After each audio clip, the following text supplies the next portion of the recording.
Yay by Kanye West, his 8th studio album. Shit could get menacing, frightening, find help. Sometimes I scare my... This album came after a few weeks of drama surrounding Kanye West's name. A lot of news headlines talking about his douchebaggery, if you will. There was a Pusha T beef with Drake that Kanye West's name was just kind of dropped in, sprinkled in there a bit. And at the end of it, we got Yay. A lot of us didn't know what to expect. A lot of us didn't know what we were about to hear. I especially didn't. I don't know where he was going to go after his last album, which I liked, by the way. But boy, am I impressed. I really enjoyed Yay. It starts off with the song Killing You, which really gets you into the vibe of the album. And personally, when I heard that track, I was super excited to listen to the rest of the album because the theme of that song really impressed me. Kanye West is going into some deep stuff. He's exploring himself. I feel like it's kind of hit or miss with some of his albums. You know, one of his albums he might just be making more like radio banger tracks. And the next he is kind of delving deeper into who he is as an artist and a person. This album, unmistakably, is definitely one of those albums.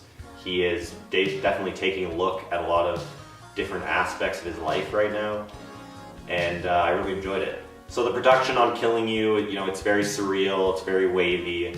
I like the kind of dreamy vibe it gives off. And then the lyrics of that song, he's really talking about something which I feel, he mentions in the song that if he wanted to make it more relatable, he'd talk about maybe not being sure about how he feels about himself. And then he goes on to say, but he loves himself, and he's thought about killing himself, so of course he's thought about killing you, as it were. However, I think that's even just as relatable. I think a lot of people, you know, have that sort of weird self-esteem where they dislike themselves, but they also dislike other people. I think that's a very common theme, and I like that he went into that to start off the album. The end of track 1 has a booming rap verse, which is really good. I mean, it bleeds into the next song perfectly, the next song being kind of crazy, like boyish type thing. I really get a visceral feeling from that first part of the album, which I like a lot. I mean, it feels really raw, which I like. I like this, I like that, blah, blah, blah, blah. I get a very visceral feeling from the first few tracks, which is really great because it feels raw and real. Then it bleeds into the song Yikes, which is a very similar theme as the first one, but it adds in this aspect of craziness and celebrity where he's talking about, you know, kind of that lavish lifestyle mixed in with those feelings about himself and other people. It has a very introspective hook, which I'm really into. I love the production on that song and the hook especially. Next, he brings it down low with the song All Mine, and boy is that bitch a good song. I really get the impression off All Mine that he is speaking about Ye as an alternate kind of personality to Kanye. And Ye might be this deeper, darker part of himself, or this crazy, outlandish part of himself. I'd go as far to say that it's almost a vilified part of Kanye, because he obviously has a lot of fans that adore him, a lot of people that adore him and respect what he's done, but at the same time he has this whole section of haters, I guess, and people that dislike his antics and basically make him out to be this monster, which he's kind of diving into in this song.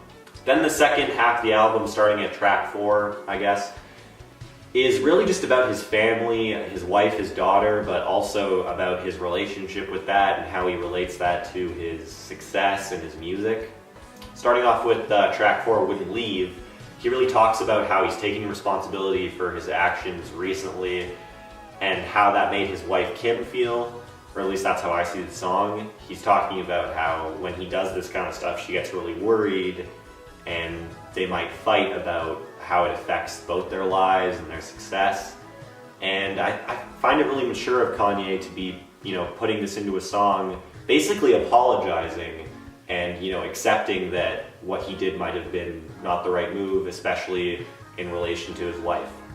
The next track, No Mistakes, isn't too meaty of a song. It's very basic, but there's a few nice things in here. I feel like he's talking about, you know, being happy for what he does have and just being generally like blessed. And also there's a Drake diss at the end of this song, which is not really a diss, it's more of him ending the beef kind of saying he and Drake should be friends, I guess. Track number 6 and 7, Ghost Town and Violent Crimes, have a very similar vibe, talking about nostalgia for the past, but also looking forward to the future. I absolutely adore the production on the second half of the album. I feel like I'm being whisked away to another land, where I'm in Kanye's head and I get to experience what he feels on a daily basis. Track number 7, or the last track on the album, he's especially talking about his daughter and how he's afraid, essentially, or this is what I understand, that he's afraid that she'll one day, get involved with or marry a guy like himself. He's talking a lot about his fears for her and how his life might affect, what she gets involved with, because, they're a very notable family and she's definitely going to be influenced by the press and what she knows about her dad. And it's really, heartfelt. I really like that he talked about this. All in all, the whole album, he's talking about a lot of themes which you wouldn't really expect someone to go into on such a public release, but I think that's what makes the best music, is when they're talking about themes that are very important to them and that, mean a lot for their future. And this last track really, puts the hammer on the nail for that whole theme, talking about his daughter and where, her life's going and his concerns and fears for that. Overall, I don't have a lot bad to say about this album. I think the only things it lacks are the length, which many other people have mentioned. It's only 24 minutes, which sucks because it goes over so many great themes. I wish that he delved deeper into those. Maybe went on longer, a few more tracks, and really maybe fleshed it out more. But so really, the only complaint is that there isn't enough of this album. It's so good, I wish there was more. I think he put a lot of work and effort and emotion into this album. I think it's a great new addition to his discography, and I'm glad this is what we got. I am giving this album an 81%. 84. In my opinion, Ye is an 84%. I think it's a very solid album. I think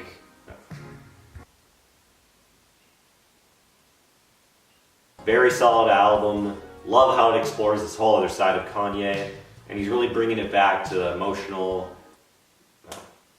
Love how Kanye is exploring this whole side of himself and bringing it back to the emotional, visceral Kanye a lot of us know and love. Let us know what you thought about Ye. Leave a comment in the comment, drop a dislike or a like on this video, whether you agreed or disagreed. And see you next time, folks! This is President George Bush. Fucking subscribe to No Responsibilities.